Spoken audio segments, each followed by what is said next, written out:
കോഴിക്കുഞ്ഞ് ജനിച്ചു കഴിഞ്ഞാല് തള്ള എന്ത് ചെയ്യുമെന്ന് വെച്ചാൽ ആദ്യത്തെ ദിവസങ്ങളിലൊക്കെ എന്ന് പറഞ്ഞിട്ട് കൊത്തിയിട്ട് അരി പൊടിച്ചിട്ട് നുറുക്കാക്കിയിട്ട് ആർക്കിട്ട് കൊടുക്കും? കുട്ടിയെ ഇട്ട് കൊടുക്കും. അത് ആദ്യം തൊള്ളയിൽ വരെ ഇട്ട് കൊടുക്കുമാണ്.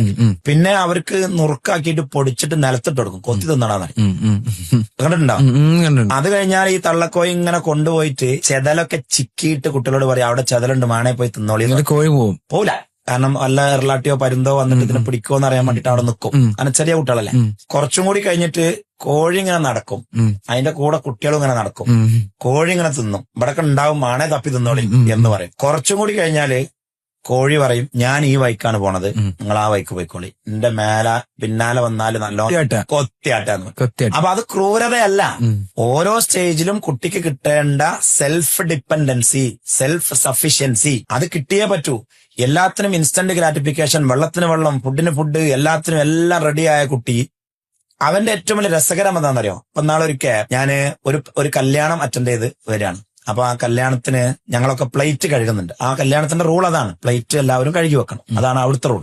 അപ്പൊ ഞാനും അബുദാബിയിൽ വർക്ക് ചെയ്യുന്ന എന്റെ ഒരു ഫ്രണ്ടും ഞങ്ങളിങ്ങനെ പാത്രം കഴുകുമ്പോൾ ഓനുണ്ട് 2 പാത്രം കഴുകണം. അപ്പൊ ഞാൻ അവനോട് വെച്ച് ആരതാടാ 2ാമത്തെ പാത്രം? അതെന്റെ മോനാണ്. മോൻ എന്ത് ചെയ്യുന്ന വെച്ചു? മോൻ +2 അപ്പൊ +2 പഠിക്കുന്ന മോന്റെ പ്ലേറ്റ് വാപ്പ കഴുകുകയാണ്.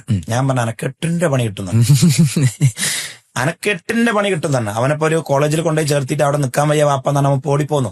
ഞാൻ അന്നേ പറഞ്ഞവനോട്. അപ്പൊ ഈ കുട്ടികളുടെ 15 വയസ്സായിട്ടും അവന്റെ എല്ലാ സാധനങ്ങളും അലക്കലും ബെഡും സാധനങ്ങളും മൊത്തം മലർന്ന് കടന്ന് ഉറ്റിച്ചു കൊടുക്കുക. ആ ഉറ്റിച്ചു കൊടുക്കുമ്പോഴാണ് കുട്ടികൾ ബേസിക്കലി ഡോപ്പമൈൻ ഡെഫിഷ്യന്റ് ആവുന്നത്. അങ്ങനത്തെ കുട്ടികളാണ് റിമോട്ട് വാങ്ങി വെക്കുമ്പോ ആത്മഹത്യ ചെയ്യുന്നവര്, ചീത്ത വിളിക്കുമ്പോ പിന്നെ ബിൽഡിങ്ങിന്റെ മേലിന്ന് ചാടുന്നവര്, മാർക്ക് കുറഞ്ഞാൽ പിന്നെ ആത്മഹത്യ ചെയ്യുന്നവര്, SSLC തോൽക്കുമോ എന്ന് പേടിച്ചിട്ട് റിസൾട്ട് വരുന്നതിന് മുമ്പേ ആത്മഹത്യ ചെയ്യുന്നവര്, ഇതൊക്കെ ഇങ്ങനത്തെ കുട്ടികളാണ്. ഈ ബ്രോയിലർ പ്രതിസന്ധികളെ തരണം ചെയ്യാൻ പറ്റാത്ത അവസ്ഥ. ഓരോ കുറ്റം പറയണ്ട. ഈ കുട്ടി അവന് 25 വയസ്സായാല് അവൻ ഏറ്റവും കൂടുതൽ തെറി വിളിക്കാരെന്നറിയും.